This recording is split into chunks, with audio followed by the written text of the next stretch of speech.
Hi guys, so I just finished a live with Tracy Schultz. You can go check it out on her channel. And she was using this Shimmery Goodness paste, which is a metallic paste. And I wanted to show you guys, it is by TCW. They charge about $6 for one of these 2-ounce jars, and they're very pretty. They have all kinds of different colors of metallic colors here. That's these colors here, and you can see they're very shimmery, shiny. They dry with some a little bit of texture to them. But we were talking about the value, and for $6 for a 2-ounce jar, or for $13, and you can pick this up at scrapbook.com or on Amazon. I'll link it down below for you. $13 for 8 ounces. So you get 4 times more of this shimmery goodness, and it is a pearlescent opaque gel.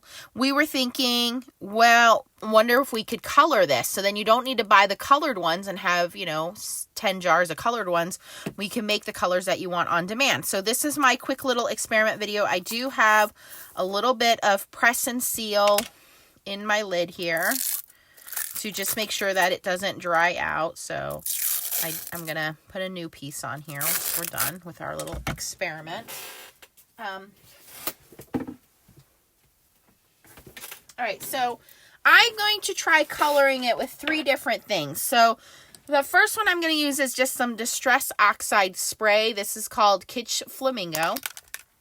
Then I'm going to use a re-inker. This one happens to be Cumberbund from Catherine Pooler. And then I'm going to use this TCW Ken Oliver Color Sparks watercolor powder, which would be the same as brush shows. But I think all of these will tint our shimmery goodness. So I'm going to just grab a palette knife and some wipies. So this will be easy to clean up as I mix. So come along with me, my little adventure. So I have a non-stick mat here. This is what comes with the Tim Holtz craft mat here. I don't use it very often, but it's very easy to clean up. And I'm going to write down real quick.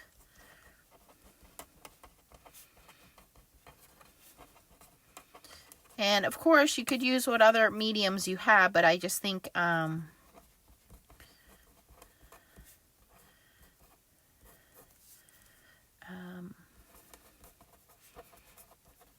these are the ones that will have the most effect on the color. So I'm going to grab a little dab of each one here. That's probably way too much for all of these, but that's okay. And cut a fresh piece. Look, I have my press and seal right here on the desk, ready to go. Let me just wrap that up real quick before I forget. I've been doing this with my paste because I threw away like 10 jars of paste, you guys. My Nuvo glitter paste, some of my Gina K glitter paste, my Bow Bunny glitter paste, they all dried out. I mean, not all of them, but about 10 jars. So now putting this little saran wrap on the top should help prolong that. Okay, moving on. So I'm going to add, now, Distress Oxides I think will be the least effective because we're not adding a concentrated color here. I do have Distress Oxide re-inkers, but again, these kind of have a chalky finish to them. So I'm concerned that that may affect the shimmery goodness and how it's going to react with its pearlescence. So I'm just going to squirt several sprays of that into there. It does look like Pepto-Bismol. I'm going to take the Cumberbund, which is a blue re-inker.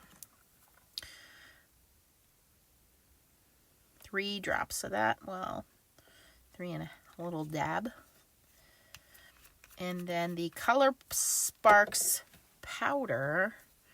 And like I said, this is like brush shows or pigment powders, whatever you have. A little bit of this goes a long way. That's probably way too much. And of course, the more you add, the more color you're going to get. All right, and I'm just going to start mixing here. That's pretty already. Look at that gradient. So the more you mix, the more it's going to even out. That looks amazing.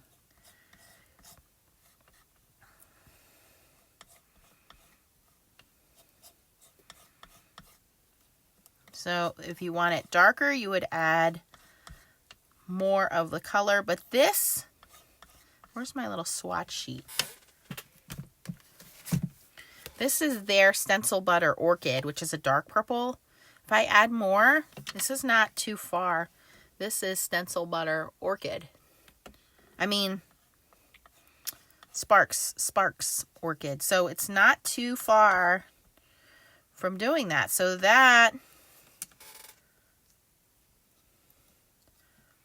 that's a success. I'm very happy with that. Ooh, I can color my own stuff. All right, let me grab some wipies so I can clean up my mess here.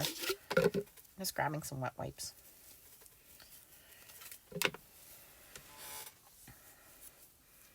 All right, let's move on to our next experiment, which is the re-inker. And I think we're going to have the same results with the re-inker. Now, the re-inker is already has the water in it, so just keep that in mind. You're adding moisture to this product, so it is going to thin it out. Now, that color is super light, but we're not losing any of our pearlescent finish. It's still in there. That looks really pretty. It looks almost like cotton candy. I'm going to try to deepen up that color. The concentration of color was definitely easier to do with the pigment powders. So that's 3 more drops. That's a lot of 6 drops. Let's see if we can darken this up.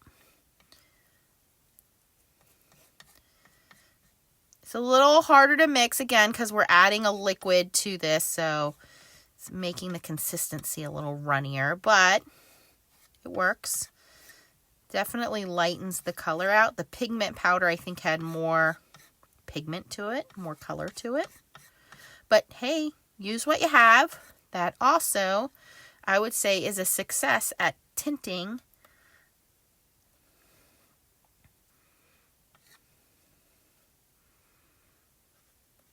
the shimmery goodness. That's pretty cool. Clean that up. Okay, and last but not least, this is the one I really don't think it's going to work as well because, again, we're adding a lot of liquid here. This palette of oxides, again, it already is designed to give it a white, chalky kind of haze or finish to it. So the color is going to be much more on the pastel side.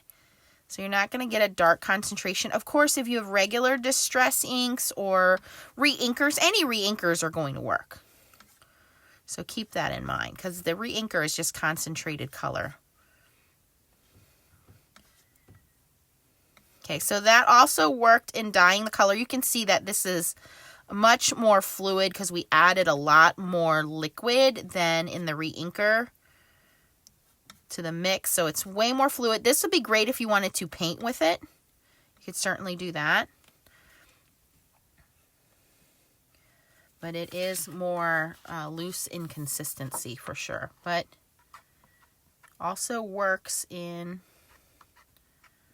tinting the color. So yes, you could essentially color the shimmery goodness to any color you want. The more color you add, the darker it's going to be. The more concentrated your color is, the darker it's going to be. So I would definitely try that out instead of buying the 2-ounce jars of every color. Listen, it's not that it's not fun. Everybody wants to have a rainbow of colors, but I'm just thinking for those of you that are on a budget, $6 for a small jar or $13 for a big jar, which comes with 4 times as much because it's 8 ounces instead of 2 ounces, and then you dye it to any color you want, as long as you have re-inkers. And if you're doing a project already and you're stamping something out, now you definitely have it matching with the texture paste or whatever you want to do. Don't forget, you can add glitter to this. You can add sand to this. You can add glass beads to this. So you can make your own mixed media projects as well by adding glitter and then, of course, putting it through stencils, painting with it. So numerous possibilities with this stuff. I'll put links down below. Again, you can get it from scrapbook.com. I do have it in my Amazon shop. It is in the stencil folder. Go check it out. And I'll also put all the links for the re-inkers if you want to get any of the products that I use to color it as well. If you like this video, please give it a thumbs up. If you're new to my channel, please consider subscribing. Thanks for watching, guys, and keep on stamping. Bye-bye.